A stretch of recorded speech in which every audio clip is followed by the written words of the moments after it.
program is brought to you by Newsworks in cooperation with the City of Eau Claire. This program is simulcast on WRFP-LP 101.9 FM. Hello, and welcome to Meet the Candidates. In this series, Newsworks, an imprint of Valley Media Works, introduces you to candidates running for state and local level elections. The next election, covering Eau Claire City Council, Eau Claire City Council President, and Eau Claire Area School District Board, will be on April 2nd, 2019. I'm your host, Heather Rigby, and today I'm joined by Dale Poynter. Thank you for being here. My pleasure. I appreciate everything Valley Media Works does for our community, and thank you for giving me this opportunity to introduce myself to our community. Absolutely. Sure. So why don't we start off by telling everybody what you're running for? That's a valid question. I'm running for an at-large position with the City Council, technically an alderperson at-large. This election, with the primary coming up next week, there are 12 candidates for the at-large position. The primary will narrow that down to 10, and then April 2nd it's 5. But everyone who's running for City Council at this point is an at-large candidate, and then the two persons running for president. Okay. And can you tell us, what does at-large mean? At-large means I'd be representing the entire city. There are 5 districts in the city. Those positions are all held by current members of the City Council. The districts are 1 through 5. It just so happens that there are none of those positions that are being filled at this election. But at-large means representing everyone. So really, on the council, each individual citizen of Eau Claire has 6 people representing them, their own district representative plus the 5 at-large. All right. And can you tell us what drives you to want to be on the City Council? Well, it wasn't until fairly recently that I even made the decision to run. I guess I perhaps made the assumption, as many people do, that our city government is competent and taking care of the things that a city ought to do and kind of leaving it in the background. But recent events have caused me to kind of reevaluate that and take a little closer look at what has come to pass. So I guess really what it comes down to is I feel like our City Council needs people on it who really represent all the people in the city and the city at large. So what are some of the things that you're hoping to address if you become part of the council? Well, I think it's not that there's a particular issue or items that I feel need to be addressed, although I'd certainly be open to that. I'm not going into it with a set of personal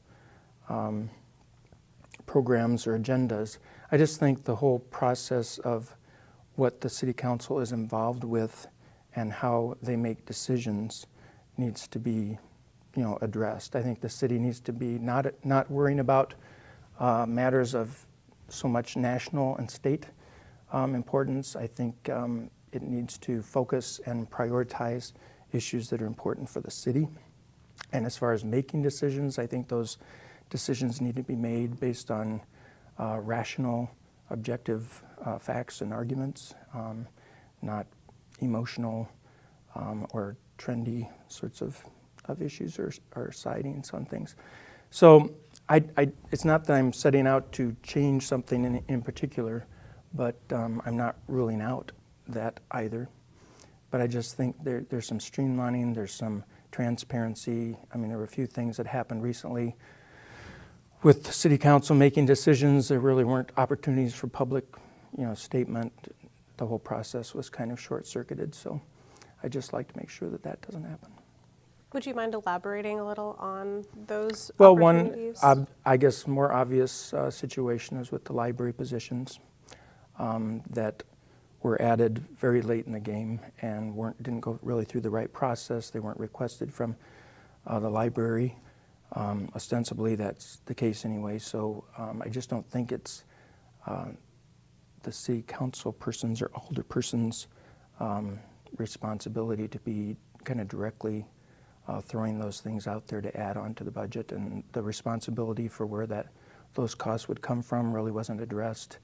That was just left to the city to parse out, and of course then that went to the porta potty things and all that sort of stuff. So I just think those processes need to be done the right way, those decisions. And I think, too, with any decision, whether it's economic or whatever, we really need to look at who all is affected by it, not just the narrow group that is initially, let's say, affected by it, and the long-term consequences as well as the short-term, but beyond the initial consequences of actions, really looking at seeing what the long-term consequences may be.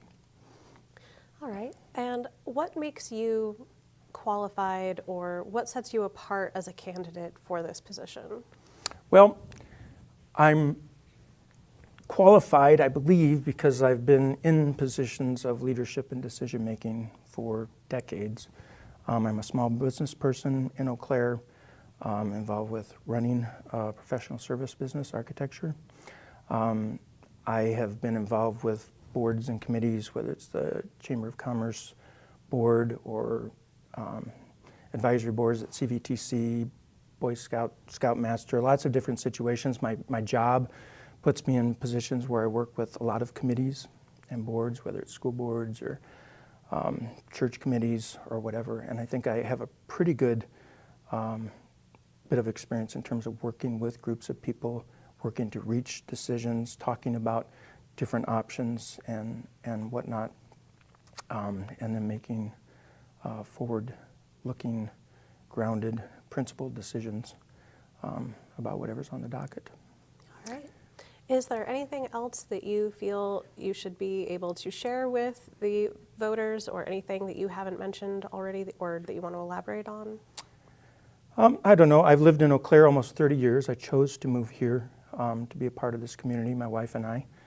We've reared 3 sons, all of whom are out of the nest now and either married or graduated from UW Eau Claire or still there.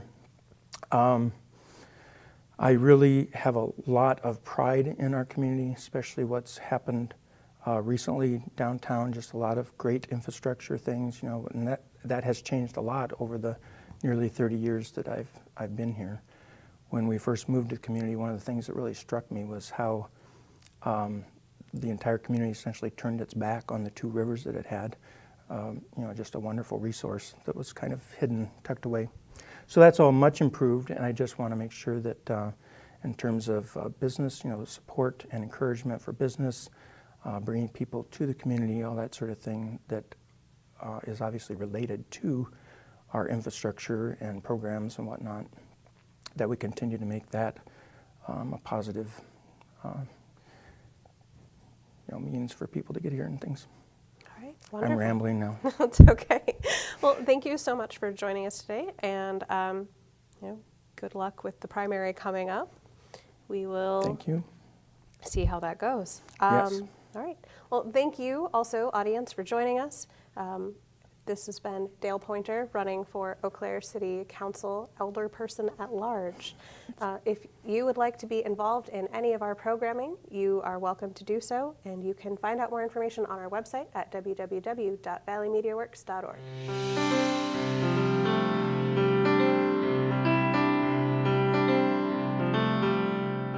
This program was brought to you by a cooperation between Newsworks and the City of Eau Claire.